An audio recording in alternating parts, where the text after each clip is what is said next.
بسم اللہ الرحمن الرحیم الرحمن علم القرآن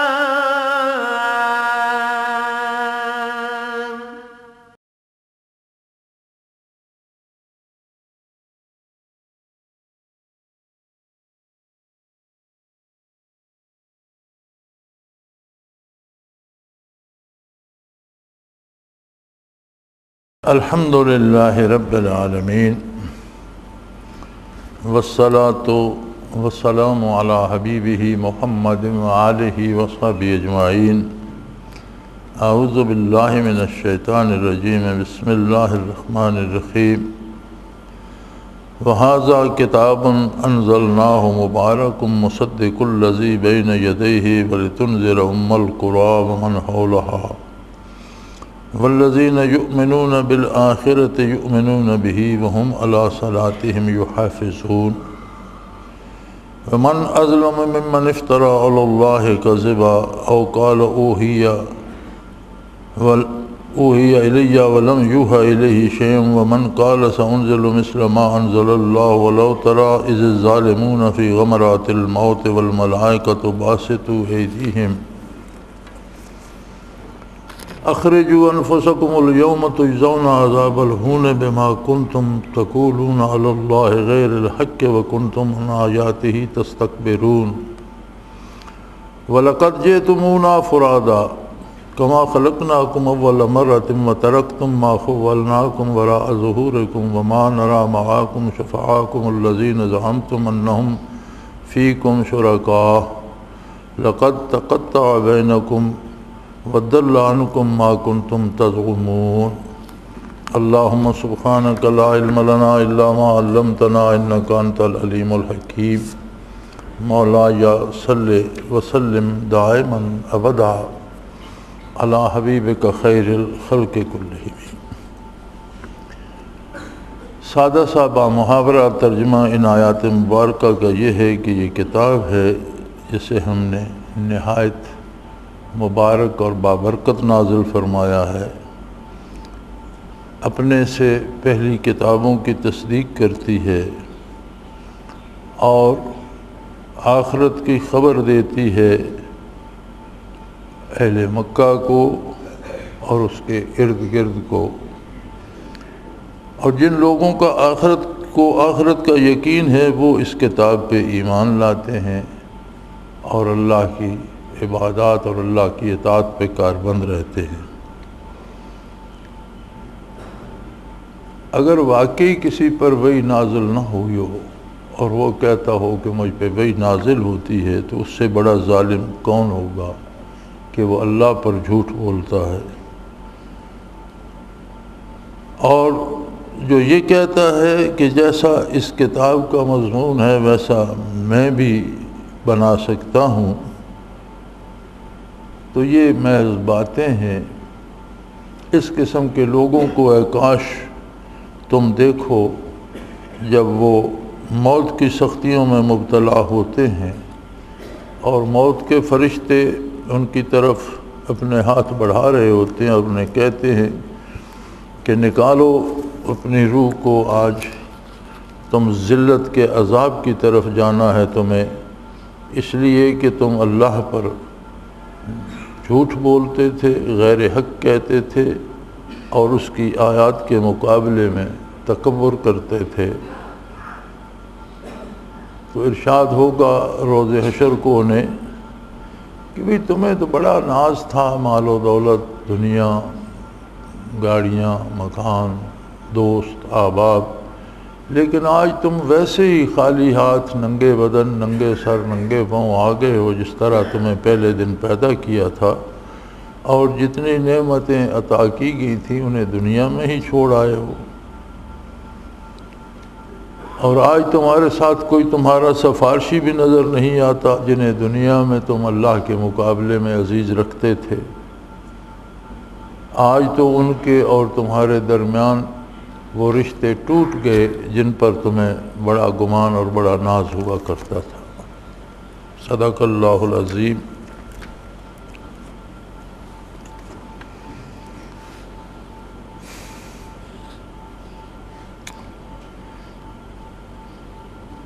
ھذا کتاب، یہ عظیم کتاب ہے، بے مثل اور بے مثال ہے۔ یہ کتاب ہے جسے کتاب کہا جا سکتا ہے۔ ہر کتاب حرف آخر نہیں ہوا کرتی۔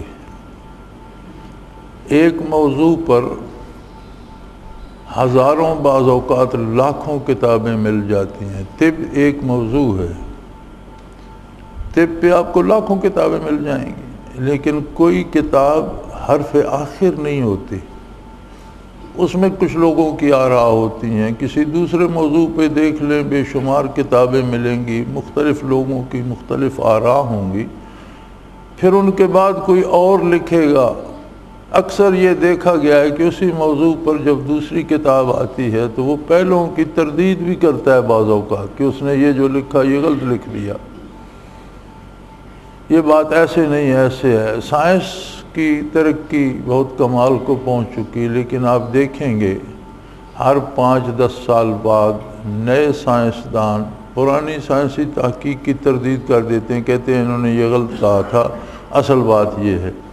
لیکن اصل بات وہ بھی نہیں ہوتی، بعد میں آنے والے نئی تحقیق کرتے ہیں تو وہ بھی غلط ثابت ہو جاتی ہے، کوئی نئی تحقیق سامنے آ جاتی ہے۔ لیکن ھذا کتاب، یہ وہ کتاب ہے جسے کتاب کہلانے کا حق حاصل ہے، جس کا ہر لفظ آخر ہے، جس کا ہر لفظ قطعی اور یقینی ہے، جس کی ہر بات قطعی اور یقینی ہے، جس میں کوئی تبدیلی متوقع نہیں، جس کی ہر بات آخری بات ہے۔ یہ وہ کتاب ہے جو الکتاب کہلانے کی مستحق ہے۔ اس کے کسی جملے، کسی خبر، کسی حکم، کسی امر، کسی نہی میں تبدیلی کا کوئی امکان نہیں۔ کوئی جملہ اس کا ایسا نہیں ہے، کوئی آیت کریمہ اس کی ایسی نہیں ہے کہ بعد والا وقت اسے غلط ثابت کر دے اور کوئی نیا طریقہ نکالنا پڑے۔ یہاں بڑی مزے کی بات ہے، الحمدللہ اس وقت دنیا میں غالباً 56 کے قریب مسلمانوں کی حکومتیں ہیں،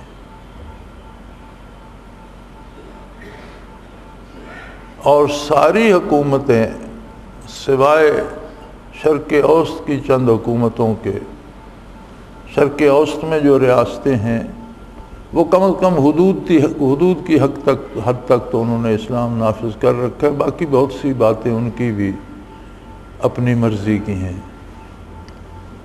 باقی دنیا میں ساری مسلمان ریاستوں میں کفار کے دیے ہوئے ضابطے، قوانین اور ان کے بنائے ہوئے اصولوں پہ تو عمل ہوتا ہے، لیکن جب قرآن کی بات ہوتی ہے تو بڑے مزے سے، بالخصوص پاکستان میں تو ہمارے برسر اقتدار لوگ جو کہتے ہیں یہ ہمیں وہ دور قدیم میں لے جانا چاہتے ہیں، جہالت کے دور میں، یہ اسلام کے سنہری دور کو جہالت کا دور سمجھتے ہیں، اور یہ کہتے ہیں ہمیں پتھر کے زمانے میں یہ لے جائیں گے۔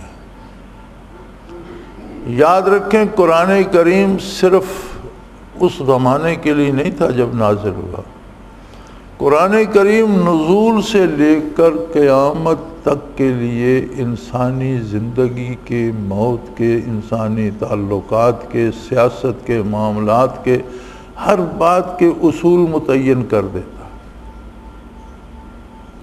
اب کہا یہ جاتا ہے جی زمانہ بدل گیا، کیا بدل گیا؟ اس زمانے میں لوگوں کو بھوک لگتی تھی، آج نہیں لگتی۔ اس زمانے میں لوگوں کو نیند کی ضرورت ہوتی تھی، آج نہیں ہوتی۔ اس زمانے میں لوگ کسی غرض کے لیے سفر کرتے تھے، آج کیا بے مقصد پھرتے ہیں؟ کیا بدلا ہے؟ اس زمانے میں دن رات ہوتے تھے، آج نہیں ہوتے۔ اس زمانے میں کھیتی باڑی ہوتی تھی، آج نہیں ہوتی۔ اس زمانے میں لوگ ملازمت بھی کرتے تھے، آج نہیں۔ سب کچھ وہی ہے، کچھ نہیں بدلا، وسائل اور ذرائع بدلتے رہتے ہیں۔ اور ہر زمانے کے وسائل اور ذرائع جدا ہوتے ہیں. اس زمانے میں سفر گھوڑے پہ ہوتا تھا، اونٹ پہ ہوتا تھا، آج کار پہ، گاڑی پہ، جہاز پہ ہوتا ہے. تو ذریعہ بدلا، مقصد سفر نہیں بدلا، سفر نہیں بدلا. انسان کو سفر کی ضرورت آج بھی درپیش ہے، مقصد آج بھی اس کا زندگی کے وسائل حاصل کرنا ہی ہے.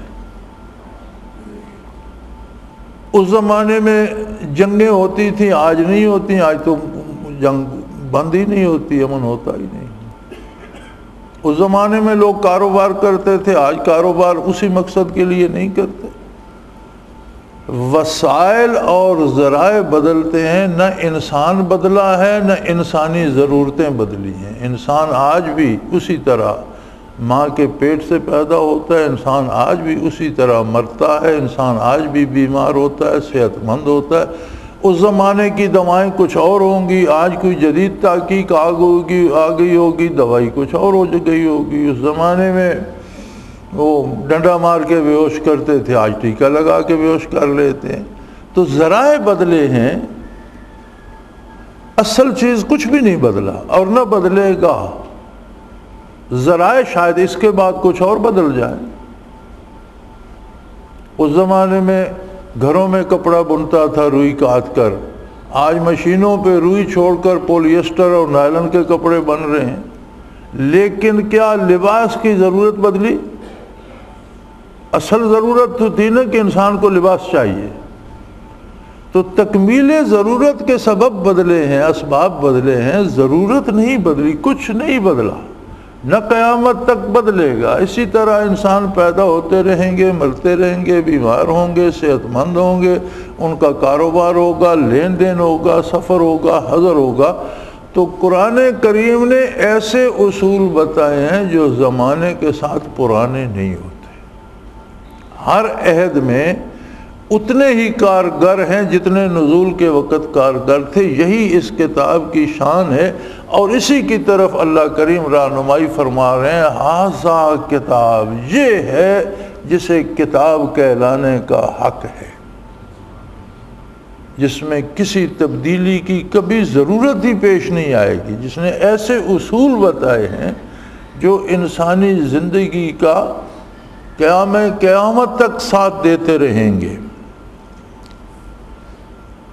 پھر ایک تو یہ بات ہو گئی کہ اس نے زندگی کے بہت خوبصورت اصول اور قاعدے وضع کر دیے جو نزول قرآن سے لے کر قیامت تک انسان کی رہنمائی کرتے رہیں گے. ایک تو یہ بات.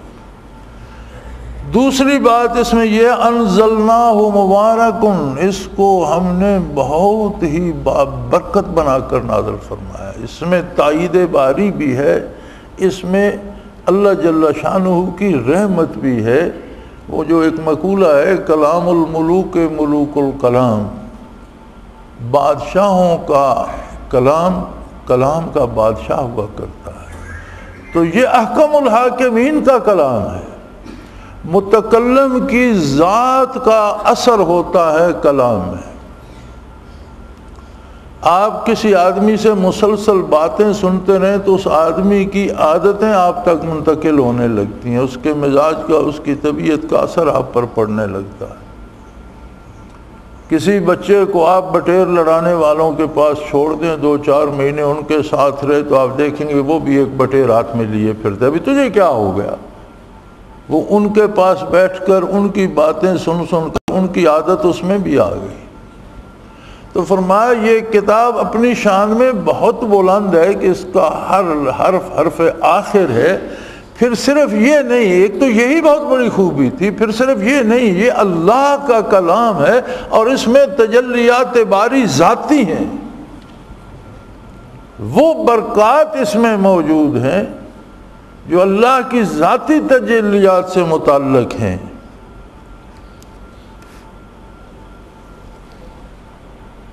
اکثر لوگوں کو، اور آج کل بہت زیادہ ہے، کہ کوئی وظیفہ بتایا جائے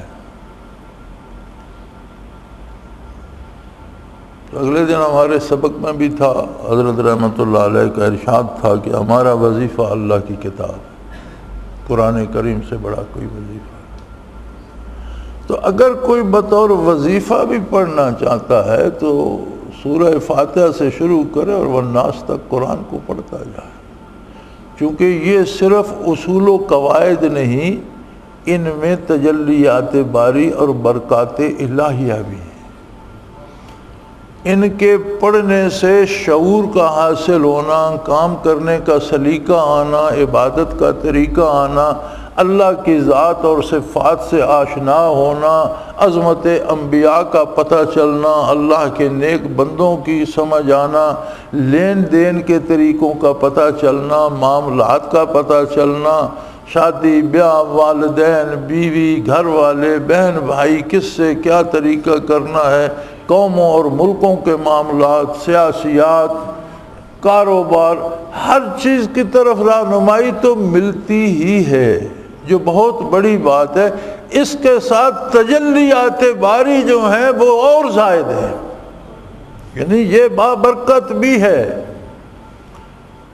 اور اس کے ساتھ کا کوئی دوسرا کلام نہیں، تو پھر اس سے بڑا وظیفہ کون ہوگا؟ تو اگر بطور وظیفہ بھی پڑھنا چاہیں تو شروع کر لیں سورہ فاتحہ سے، والناس پہ ختم کر کے پھر سورہ فاتحہ۔ آپ نے دیکھا ہمارے حفاظ کا قاعدہ یہ ہے کہ کبھی والناس پہ قرآن کو ختم نہیں کرتے، شاید آپ نے خیال نہ کیا ہو، تراویح میں بھی جو حفاظ قرآن سناتے ہیں تو وہ آخری رکعت میں والناس پڑھ کے، آخری 2 رکعتوں کی پہلی رکعت میں سورہ ناس پڑھ کے، پھر سورہ بقرہ سے شروع کر کے 1 رکوع پڑھ کے ختم کرتے ہیں۔ یعنی قرآن کریم کے پڑھنے کا اصول یہ ہے کہ کبھی والناس پہ نہ چھوڑ، والناس پہ پہنچے تو پہلے پارے کے 1 رکوع پڑھ کے شروع کر کے چھوڑیں، یعنی تلاوت مسلسل رہنی چاہیے۔ اور سب سے بڑا وظیفہ ہے، اور مزے کی بات یہ ہے کہ زندگی کرنے کی بھی رہنمائی کرتا ہے، موت کی خبر بھی دیتا ہے، ما بعد الموت کی باتیں بھی بتاتا ہے، قبر کی بات بھی کرتا ہے، میدان حشر کی بات بھی کرتا ہے، جنت و دوزخ کا نقشہ بھی کھینچ دیتا ہے، شکم مادر سے بات کو شروع کرتا ہے اور جنت اور جہنم پر جا کر ختم کرتا ہے، بلکہ عالم امر سے شروع کرتا ہے بات کو۔ شکم مادر بھی بہت بعد میں آتا ہے، عالم امر سے جب ارواح پیدا ہوئیں، قل الروح من امر ربی، وہاں سے بات شروع کرتا ہے، ساری زندگی کے سارے طریقے بتاتا ہے۔ پھر اس کی بہت بڑی خوبی یہ ہے کہ یہ بہت بڑی برکت والی ہے، بہت مبارک ہے، اس کے ساتھ تجلیات ذاتی ہیں، اللہ کا ذاتی کلام ہے، اور کلام کرنے والے کا متکلم کا پرتو ہوتا ہے کلام میں۔ مصدق الذی بین یدیہ، پھر کیا کمال کی بات ہے کہ آدم علیہ نبینا علیہ الصلوۃ والسلام دنیا پہ تشریف لائے تو انہوں نے بتایا اللہ واحد ہے، لا شریک ہے، اس کی ذات کیسی ہے، صفات کیسی، انہوں نے بتایا اللہ کے فرشتے ہیں، انہوں نے بتایا عذاب و ثواب ہے، انہوں نے بتایا موت کے بعد زندگی ہے، انہوں نے بتایا حشر قائم ہوگا، انہوں نے بتایا جنت و دوزخ ہے۔ جتنی خبریں آدم علیہ نبینا علیہ الصلوۃ والسلام نے دی، ہر آنے والے نبی نے اس خبر کی تصدیق کی۔ جتنی خبریں پہلی کتابوں نے دیں، تورات، انجیل، زبور، پہلی کتابوں نے جتنی خبریں دیں، یا وہ صحیفے جو انبیاء پہ اترے، جتنی باتیں بطور خبر ان میں تھی کہ آخرت میں یہ ہوگا، عذاب ثواب کا یہ عالم ہوگا، نیکی کا یہ اجر ملے گا، برائی کی یہ سزا ہے، ہر بات کی اس نے تصدیق کی۔ یعنی یہ خود اس کا ایک معجزہ ہے کہ نزول قرآن سے پہلی کتابیں تو پہلے نابود ہو چکی تھیں، اور ان کی حقیقت جو تھی اور اصل عبارت ملتی ہی نہیں تھی۔ جو انجیل آخر میں عیسیٰ علیہ السلام پر جو کتاب نازل ہوئی، بعثت عالی کے وقت تک وہ بھی نابود ہو چکی تھی، نہیں مل رہی تھی، اور لوگوں نے اس میں تعریف اور تبدیلیاں کر کر کے پتہ نہیں کیا سے کیا بنا دیا تھا۔ تو یہ کیا کمال نہیں کہ 500 سال کے بعد آئی کتاب اور اس نے سارے حقائق پھر روشن کر دی۔ تمام پہلی کتابوں کے سارے حقائق پھر روشن کر دیے۔ جھوٹ جو ہوتا ہے وہ تو یاد نہیں رہتا، ایک بار جھوٹی کہانی سناؤ، 10 دن بعد کوئی پوچھے تو کچھ نہ کچھ اس میں آپ بدل کر سنا دیں، اور اگر سال گزر جائے تو ساری کہانی بدل جائے گی، آپ نے پہلے کچھ کہا تھا پھر کچھ کہہ دیں گے۔ یہ سچ ہے جو تبدیل نہیں ہوتا۔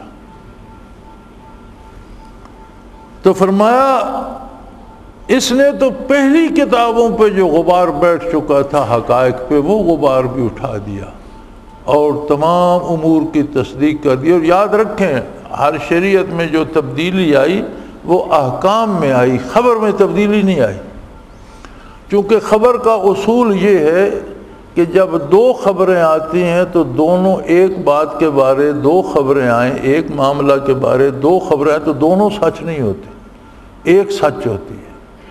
تو خبر میں اگر تبدیلی آئے تو دو میں سے ایک کا سچ نہ ہونا ضروری ہوگا، لہذا کسی خبر میں کوئی تبدیلی نہیں، ہر نبی نے جو خبر دی وہ وہی تھی، اللہ کے بارے، اللہ کی ذات کے بارے، آخرت کے بارے۔ تو دنیا میں سب سے نیک، سب سے اچھے، سب سے بھلے، سب سے سچے لوگ اللہ کے نبی تھے۔ تو 1.25 لاکھ کم و بیش یا اس سے زیادہ یا کم اللہ کے نبی ہیں، تو کون بدبخت یہ سوچ سکتا ہے کہ تمام نیک ترین اور معصوموں کا یہ گروہ معاذ اللہ جھوٹ پہ متفق ہو گیا؟ یعنی جسے کتاب کے احکام میں یا کتاب کی روایات میں شک گزرتا ہے تو وہ اس کا شک 1.25 لاکھ نبیوں کی صداقت کو متاثر کرتا ہے۔ تو نسل انسانی کے نیک ترین معصوم عن الخطا اللہ کے بندے اور اللہ کے برگزیدہ نبی اور رسول، معاذ اللہ کیا وہ جھوٹ پہ متفق ہو؟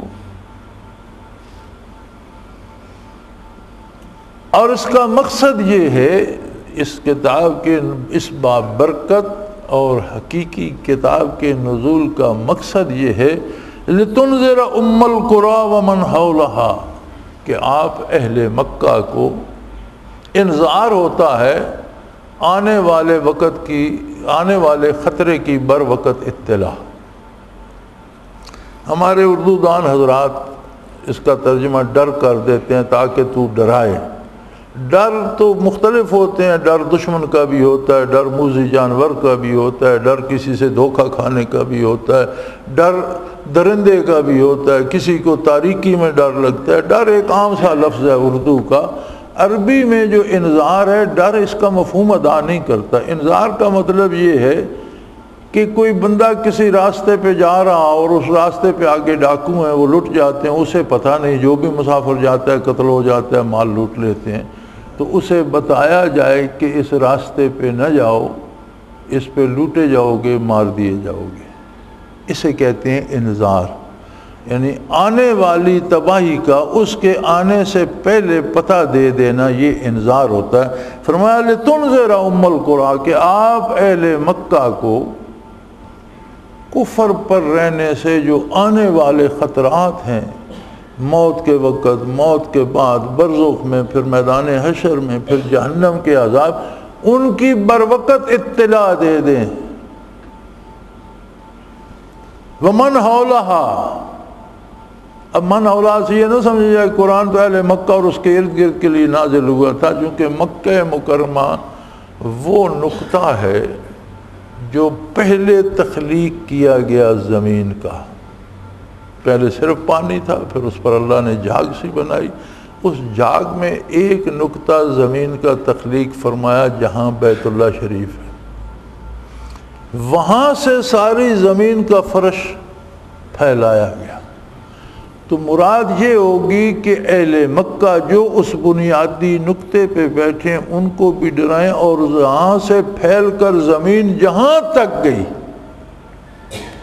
جہاں تک زمین پھیلی ہے وہاں تک جتنے اللہ کے بندے، اللہ کی مخلوق، نوع انسانی ہے، آپ ان کو آخرت کے جو ہے نتائج ان کے خطرات سے بر وقت مطلع فرما دیں۔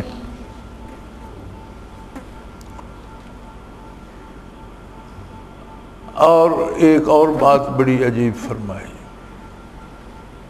ہم کہتے ہیں کہ یار مساجد بڑی بن رہی ہیں، نمازی کوئی نہیں ملتا، اور ہے بھی حقیقت۔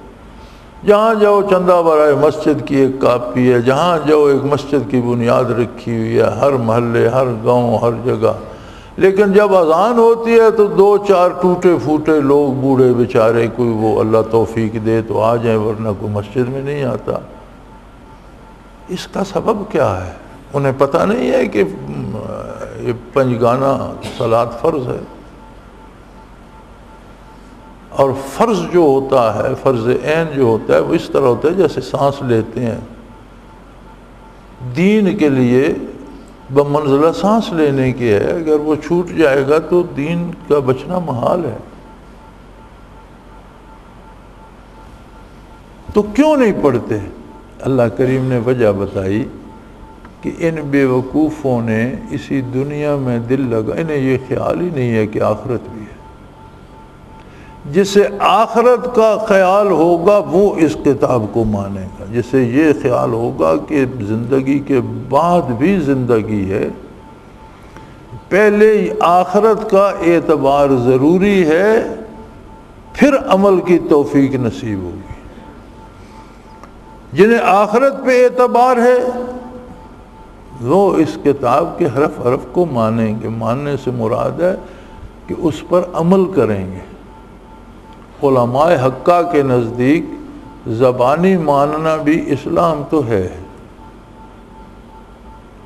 لیکن اس کی تصدیق ہوتی ہے عمل سے۔ زبانی دعویٰ ہے، زبانی کہنا میں مسلمان ہوں، کلمہ پڑھنا، یہ دعویٰ ہے۔ ہر دعویٰ اپنے گواہوں کو چاہتا ہے، اپنے دلائل چاہتا ہے سچا ہونے کے لیے، تو اس کا ثبوت ہوتا ہے بندے کا عمل۔ جب وہ عمل کرتا ہے تو ثابت ہوتا ہے یہ مسلمان ہے۔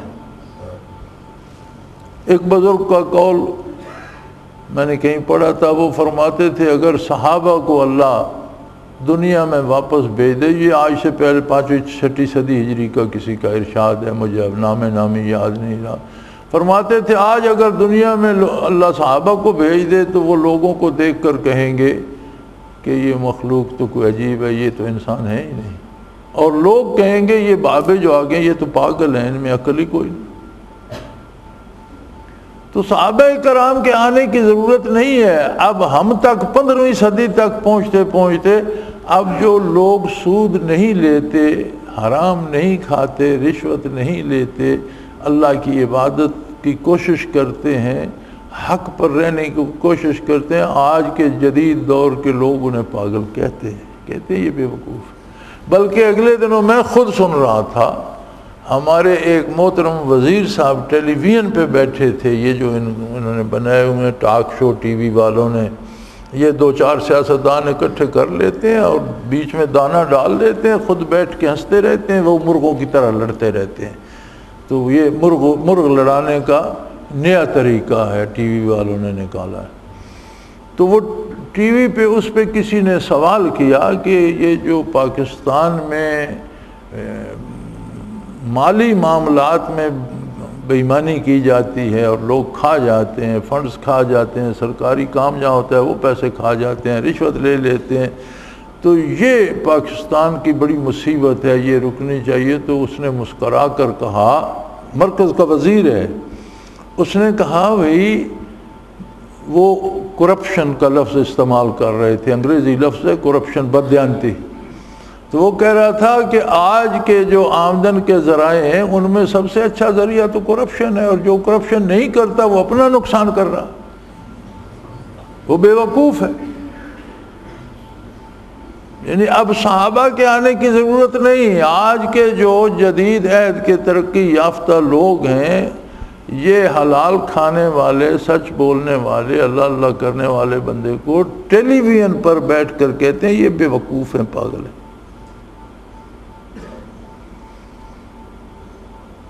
اور جو آخرت پہ یقین رکھتا ہے وہ اللہ کی کتاب کو بھی مانے گا، وہ ہم علی صلاتہم یحافظون، اور وہ عبادات پر بھی پہرا دے گا، حفاظت کرے گا۔ بڑا خوبصورت لفظ چنا اللہ کریم نے کہ عمل کرنا ایک اور بات ہے، اور اس عمل کی حفاظت کرنا یعنی اس طرح کرنا کہ اس کا حق ادا ہو جائے، یہ اور بات ہے۔ ایک کام کرنا اور بات ہے، اور اس کام کی حفاظت کرنا اور بات ہے۔ حفاظت سے مراد ہوتا ہے اس کی ساری جزیات کا تحفظ کیا جائے، خانہ پوری نہ ہو، وہ کام ہو۔ تو فرمایا علی صلاتہم یحافظون، وہ اپنی عبادات کی اور اطاعت الہی کی اور صلاۃ کی حفاظت کرتے ہیں، لباس پاک رکھتے ہیں، باوضو رہنے کی کوشش کرتے ہیں، اوقات کی فکر رکھتے ہیں، وقت ہوتا ہے تو فوراً ادا کرتے ہیں، عبادت صحیح ادا کرتے ہیں، رکوع و سجود صحیح کرتے ہیں، یعنی ایک حفاظت کرتے ہیں اپنی صلاۃ کی، اور اس کا تعلق ایمان بالآخرت سے۔ اگر آخرت پر یقین نہیں تو پھر یہ مشقت کوئی کیوں کرے گا؟ رہی یہ بات کہ کفار کہتے ہیں حضور صلی اللہ علیہ وسلم نے معاذ اللہ اپنے پاس سے یہ بات گھڑ لی اور کہہ دیا مجھ پہ وہی آتی ہے۔ فرمایا حضور کی ذات والا صفات سے تو تم واقف ہو۔ ایک ہستی جو تمہارے شہر میں پیدا ہوئی، جس کا بچپن تمہارے ساتھ گزرا، لڑکپن تمہارے ساتھ گزرا، جوانی تمہارے ساتھ بیت گئی، 40 برس کہولت کی عمر کو، عمر ڈھلنے آ گئی جب، تو 40 برس جس ہستی نے کسی فرد پر کسی چیز کے بارے کوئی بات جھوٹی نہیں کہی، وہ یکا یک اللہ کریم پر جھوٹ بولنے لگ جائے گا؟ کیا سوچتے ہو تم انسان؟ کیا ایسا ممکن ہے؟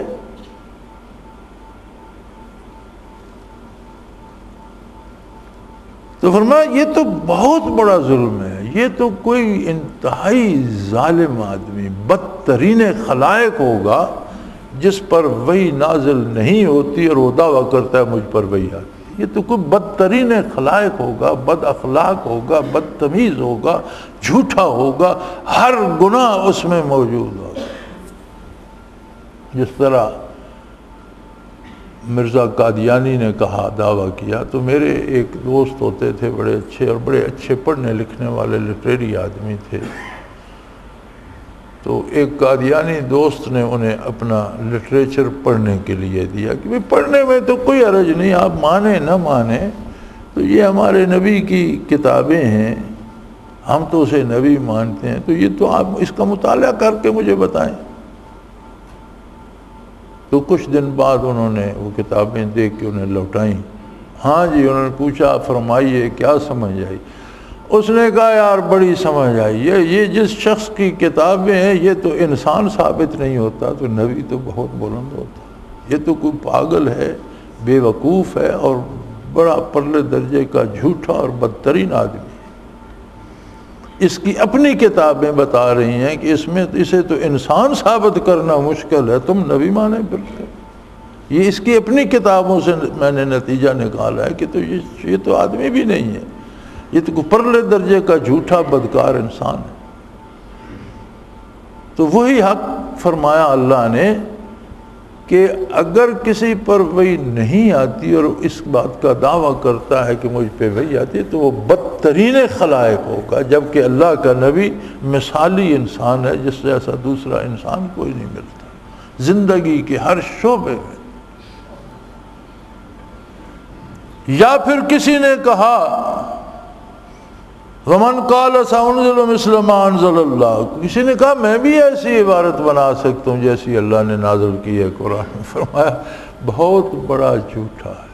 قرآن نے تو اعلان کیا تھا کہ اس جیسی ایک فکرہ بنا کر لاؤ، اور بڑے بڑے اہل زباں تھے، قرآن کا وہ اعلان آج بھی موجود ہے، اور فرمایا جن اور انسان سارے اکٹھے ہو جاؤ، اس کی مثال نہیں بنا سکتے۔ جو کمالات اس کلام میں ہیں وہ ان کمالات کا ایک جملہ کسی سے نہیں بن سکتا۔ ہاں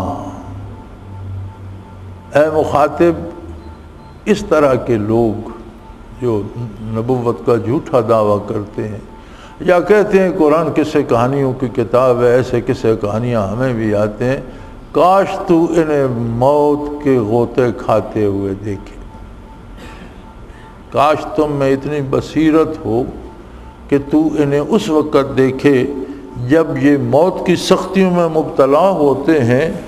والملائکۃ باسطوا ایدیہم اخرجوا انفسکم، اور موت کے فرشتے، ملک الموت کے ماتحت بھی ایک مخلوق ہے فرشتوں کی جو ہر آدمی کے لیے الگ مقرر ہیں اس کی روح قبض کرنے کے لیے، جب وہ آتے ہیں اور انہیں کہتے ہیں نکلو باہر، اب بدن سے روح کو کہتے ہیں اب نکالو اپنی روح کو باہر، اب تمہیں عذاب کی طرف جانا ہے، اس وقت کاش تو انہیں دیکھے۔ بڑی عجیب بات یہ ہے کہ انبیاء علیہ والسلام کے بارے تو کسی کو شبہ نہیں ہے کہ نبی کا کشف روز روشن کی طرح واضح ہوتا ہے، ساری وحی کشفاً ہی نبی پر الہاماً کشفاً ہی آتی ہے، فرشتے کو دیکھتا ہے، فرشتے سے کلام سنتا ہے اللہ کا نبی۔ اولیاء اللہ کے لیے بھی ثابت ہے کہ فرشتوں کو دیکھتے ہیں، فرشتوں کی بات سنتے ہیں، بطور کرامت کے معجزہ ہوتا ہے نبی کا کشف، ولی کو بطور کرامت نبی کے اتباع سے نصیب ہوتا ہے۔ اور اگر یہ دیکھا ہی نہ جا سکتا ہوتا، ناممکن ہوتا، تو قرآن کیوں کہتا کاش تو اس وقت دیکھے جب یہ مر رہے ہوتے؟ تو ناممکن کی تو مثال، ایک چیز ممکن ہی نہیں، کبھی کوئی ایسی مثال تو قرآن میں نہیں آئی کہ بندے سے کہا جائے کاش تو پرندے کی طرح اڑ کر دیکھتا، یہ تو نہیں آئی کہ نہیں، ناممکن کو کرنے کو کہا ہی نہیں جاتا۔ اور جو قرآن میں آیا کہ کاش تو دیکھ سکتا، تو اس کا مطلب ہے کہ بندہ مومن دیکھ سکتا ہے اگر وہ نبی کا اتباع کرے اور اللہ اسے مشاہدہ عطا کر دے، تو وہ دیکھ سکتا ہے کہ جب یہ کافر اور بدکار اور منکرین موت کی سختیوں میں ہوتے ہیں اور فرشتے دوزخ کے یا وہ عملہ جو ملک الموت کا ہے ان کی طرف ہاتھ بڑھا رہا ہوتا ہے، اور پھر وہ انہیں خبر بھی دے رہا ہوتا ہے کہ بس اب چلو، اب تمہیں اليوم تجزون عذاب الہون بما کنتم تقولون علی اللہ غیر الحق وکنتم عن آیاتہ تستکبرون۔ آج اس کا وقت آ گیا، جو مہلت تھی تمہارے پاس ختم ہوئی، تم اللہ پر ناحق باتیں کرتے تھے، مذاق اڑاتے تھے، اللہ کی کتاب کا انکار کرتے تھے اور اکڑتے تھے اللہ کی آیات کے مقابلے، کہتے تھے ہم کیا جانتے ہیں جی، ان کو لے جاؤ کسی اور کو سناؤ، ہمیں ان کی ضرورت نہیں ہے۔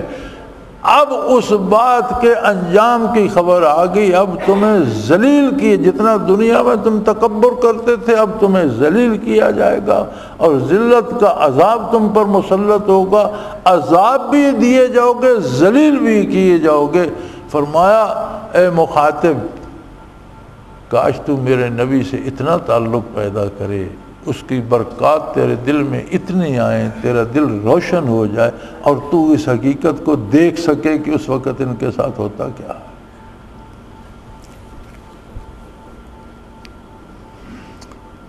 فرمائے گا اللہ کریم حشر کو فرمائے گا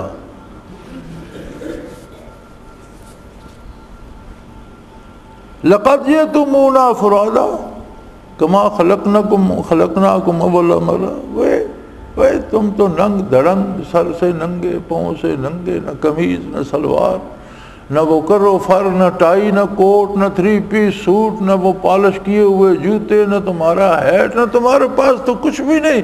جیسا میں نے تمہیں پیدا کیا تھا شکم مادر سے، تم تو ویسے ہی ننگے منگے آ گئے یار۔ تو وہ جس مال پہ اتراتے تھے اور جس کو جمع کرنے کے لیے حلال حرام کی تمیز نہیں کرتے تھے، اور جن محلات پہ بڑا فخر تھا اور جس اقتدار پہ بڑے ناز کرتے تھے، وہ کیا ہوا؟ تمہارے پاس تو کچھ بھی نہیں۔ وہ مال و دولت، وہ کر و فر، وہ دنیا کے سارے شور شرابے، وہ کہاں گئے؟ تم تو ویسے ہی آ گئے کما خلقناکم اول مرہ، جس طرح پہلے دن تمہیں میں نے شکم مادر سے پیدا کیا تھا، اسی طرح برہنہ تم تو ننگ دھڑنگ آ گئے ہو میری بارگاہ میں، تو وہ کہاں گیا مال و دولت، وہ شاہی پوشاکیں، وہ ریشمی چغے، وہ بڑے بڑے عمامے، وہ پالش سے چمکتے ہوئے جوتے، وہ قیمتی گاڑیاں، وہ محلات، وہ کہاں گئے؟ خولناکم وراء ظہورکم، سب بھی پیچھے چھوڑ آئے ہو۔ اس کے لیے تم نے اللہ کو چھوڑا، اللہ کے نبی کی اطاعت نہ کی، اللہ کی کتاب کو نہ مانا، تو جس کے لیے اتنی بڑی قربانی دی وہ ساری چیزیں بھی چھوڑ کے آ گئے ہو، تو پھر تمہارے پلے کیا بچا؟ پھر ایک اور بات اللہ پوچھیں گے، یار دنیا میں تو تم میری بات نہیں مانتے تھے، میرے نبی کی بات نہیں مانتے تھے، لیکن بڑے بڑے لوگوں سے تمہیں امیدیں تھیں، وہ بڑا افسر ہے، وہ میرا دوست ہے، وہ بڑا تاجر ہے، دولت مند ہے، میرا وہ دوست ہے، وہ بہت بڑا ہے، میرا وہ دوست ہے، وہ اس فلاں بت میں بڑی برکت ہے، میرا وہ دوست ہے، وہ تمہارے سفارشی بھی کہیں نظر نہیں آتے، وہ کہاں گئے؟ وہ جن کی دوستیوں میں تم نے عمریں خرچ کر دی وہ کیا ہوئے؟ بھی تمہارے پاس تو نہ کپڑا ہے پہننے کو، نہ جوتا ہے، اور وہ سفارشی بھی ساتھ میں نہیں آئے۔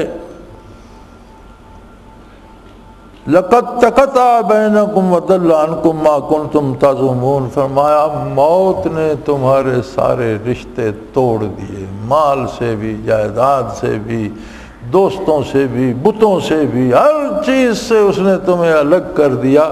اور جو تم دنیا میں بڑے اتراتے تھے کہ فلاں میرے کام آئے گا، فلاں آئے گا، آج تو ننگ دھڑنگ کھڑے ہو، نہ تمہارے پاس کوئی چیز ہے، نہ تمہارا کوئی سفارش کرنے والا ہے۔ اللہ کریم ایسی حالت سے اپنی پناہ میں رکھے۔ وآخر دعوانا ان الحمدللہ رب العالمین۔ اللہ اللہ اللہ اللہ اللہ اللہ اللہ اللہ۔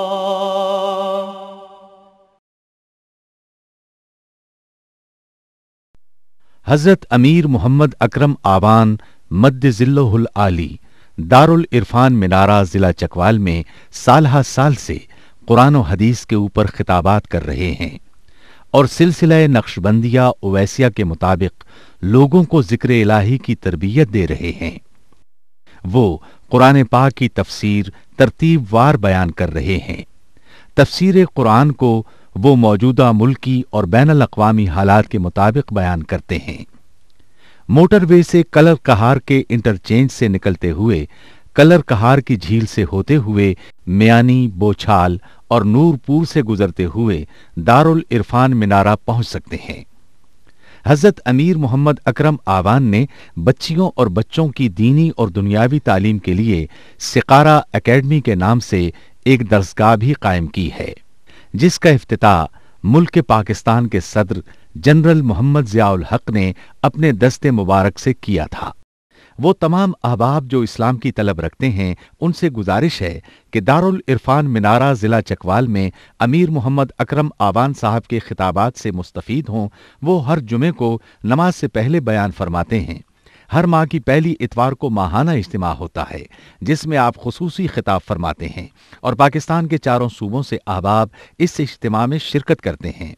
اس کے علاوہ یہاں سال میں 2 مرکزی اجتماعات بھی ہوتے ہیں، ایک رمضان المبارک میں اعتکاف کا اجتماع اور دوسرا جولائی اور اگست میں 40 دن کا اجتماع ہوتا ہے جس میں روحانی تربیت کی جاتی ہے۔ اپنا خون سیماب دے کر اتنا ہم کر جائیں گے، نام آقا کا چمن میں پھر رقم کر جائیں گے۔